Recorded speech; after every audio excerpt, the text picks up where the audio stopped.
Hi, everybody. Thanks for joining me as we take a look at your weekend forecast for December 8th through the 10th. We're going to basically focus mostly on our weather Sunday afternoon into overnight, Sunday into Monday, because that's when we're going to have a high impact storm event, which will be mostly rain, which is not great. But just kind of give you an idea of what's going to happen. Definitely going to bring some wind, a lot of rain to the point that some minor flooding is possible, and a lot of wind to the point that power outages are possible, and will probably end as a little bit of snow and could get slick briefly Monday morning as we kind of go quickly from warm to not quite a flash freeze, but freezing up pretty quickly as a front moves through. So yeah, a lot of details to talk through. It's definitely going to be something that you're going to want to pay attention to as we go forward. The next couple of days are pretty quiet though. So we have a decent amount of clouds here. We've had a lot of cloudiness kind of as we've been stuck in the trough here over the Northeast. And we have a warm front. You can see just a few clouds associated with it that's headed in our direction, and that temperatures are continuing to warm up after we were quite cold yesterday, well below average. Today we'll be pretty close to average temperatures in the mid to upper 30s. Today, and then tomorrow we warm up pretty significantly, but you can see we have a parent low here to our north. That's going to ride way up to our north, and then it's going to develop a pretty good front along with it. And you can see we've got some moisture starting to build here over the central part of the country, and a lot of moisture over the southeast. And that is the front is going to grab a lot of that moisture. We're going to see a couple ripples of low pressure, one particular one at the end that's going to be quite strong. It's going to ride up along the front. It's really going to enhance some very heavy rainfall overnight Sunday, particularly into Monday, and mostly overnight during the overnight period. And as that low pressure is rapidly developing as well, it also gives us a chance for some pretty significant winds. A little bit to be determined on exactly where the worst of the windiness is. But definitely winds that could potentially cause some issues. Let's take a quick look at radar, and you can kind of see here's our front, our warm front in general, kind of our area of warm front that's heading this this high pressure is starting to pull out. This high has been giving us some cold air from the north, and it has certainly filtered in some colder air this morning. Still pretty chilly this morning, but eventually our flow is going to go southwest over the day today and certainly into the day tomorrow, and that's going to allow temperatures to rise and be quite warm. Here's our primary low. Here's the front that's going to follow it, and right now there's not much going on with the front, but that'll definitely change as we start to get some of this moisture. I already see some rain developing here along the southeastern United States, and moisture across the southeast, and the front will start to consolidate that, and like I said, we'll see a low pressure right up along it. So let's take a look at what that's actually going to look like. So tomorrow overnight, Saturday overnight, we've got that parent low rides up basically to Hudson Bay, and we already are starting to get a secondary low to form associated with that southern jet energy and all that moisture that's along the Gulf Coast. And so by then we're already starting to get, and this is kind of a trigger point for really developing a lot of heavier rain along the front as we move forward into Sunday midday.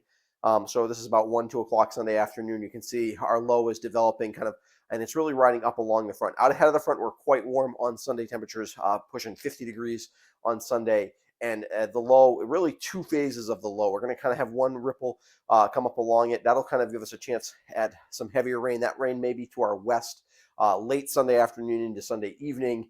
And then a second low, which is going to be stronger, which will come at us with heavy rain from maybe like 10 p.m. to 4 or 5 o'clock in the morning on Monday morning. That will really give us a chance for some significant issues. So as we continue on with the look here by Sunday overnight, this is actually kind of almost a different low pressure system here that's developed. One sort of ridden up along the front already, and like a secondary one. This one's more of a coastal development a little bit, and this is the one that's really going to take over. What's happening here is the low to the north is kind of starting to finally lose its support and die, and it is basically transferring all of this kind of potential energy, right? Cold to the west, very warm to the east. Wherever that clash of temperatures, you have an opportunity to really develop a storm quickly. There's also a lot of upper level support. We've got a jet streak that's coming up the coast that's transporting a lot of moisture from the Gulf Coast up along the front here, and also a favorable circumstance both at the surface and aloft for rapid development of this low pressure system here by Sunday overnight. This is when we're getting into the very heavy rain across southern Vermont. Could be seeing an inch, half an inch to 3/4 of an inch of rain an hour for a couple of hours here. Not quite because of the time of year, we don't have elevated convection, but definitely an issue. And what we're also going to see the winds pick up potentially as that front approaches there as well. By Monday midday, the storm is really wrapped up. Some of the models have this down to being like a 970 low, so it goes from being about a 995 low or so to 970 in about 12 hours from Sunday overnight to. So that's I don't want to use it's bombogenesis. We don't, which is a technical term. It doesn't mean that there's like a bomb going off the atmosphere or anything like that, but it is a very rapidly developing storm. And with that will come the chance for very heavy rain. And by this point, Monday midday, we've wrapped cold air back along, and the precipitation is mostly cut off, but whatever's left will be snow. We will probably end with a brief period of some briefly heavy snow that will maybe coat the ground. And with the temperatures crashing like that, we definitely have a chance for some black ice Monday morning. Probably still rain when you first get up, but it's definitely, you just want to be careful if you're driving Monday morning. You could kind of hit some slick spots that you're not expecting in that quick transition from rain to snow and temperatures crashing back down into the 20s during the day on Monday. This is sort of beyond the end of the forecast period, but wanted to kind of talk to you about it in general anyway. So let's take a quick look at what the forecast actually looks like today. We're in the mid 30s. Could see a peak or two of sun, although it's mostly cloudy today. It's probably a bit ambitious to show that much sun. It's probably more like Saturday where you just got a peak of sun. Tomorrow there's a peak of sun as well. Temperatures in the mid 40s. We do fall back below freezing tonight. Tomorrow we stay above freezing Saturday night, and then the main event. Mostly it's afternoon rain. The heaviest rain probably waits till about till evening.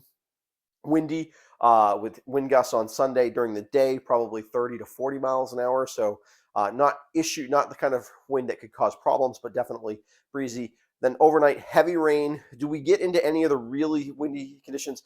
Depends somewhat on the track of the low pressure itself. If it goes on a more westerly track, we could get into some very gusty winds. That might be more eastern New England that hits the really gusty winds, but still 45 to 50 mile an hour wind gusts, not like unexpected. And then as we head into Monday, we have chances on the backside of the storm to also get some wind gusts like that. Power outages are a potential problem.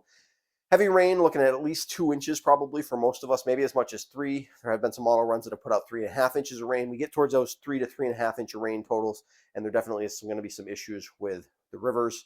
Not like we had this summer, but some of the really flood prone places could definitely have some water over the road. Also with the frozen ground, you never know. Sometimes things get frozen up and things get clogged. It could definitely be something we're gonna have to keep an eye on. If your travel on Sunday night is not recommended, and then Monday we'll have to worry about the flash freeze kind of on the backside of things. Let's take a quick look at the weekend highlights. Nice start to the next couple of days. Sunday arrive and afternoon and overnight strong storm moves through.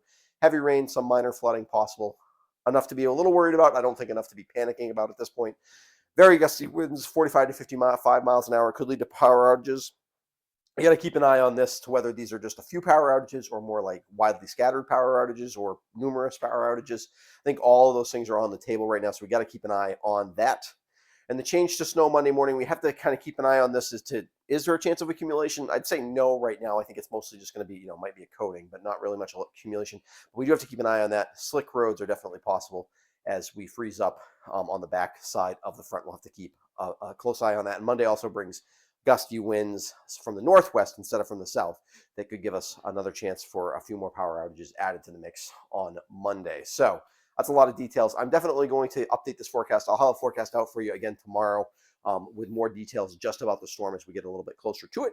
But I wanted to give you an idea of what was going on. If you haven't subscribed to my YouTube channel before, I would encourage you to do so. Helps make sure you don't miss any of my videos. And I want to give a quick shout out to my patrons to help support what I do here at the West River Weather Guy. If you're interested in the benefits of what you get as a patron and how it supports the channel, there's a link in the description below that talks about that. And yeah, thanks for supporting the channel. And I will be back tomorrow with an updated look at this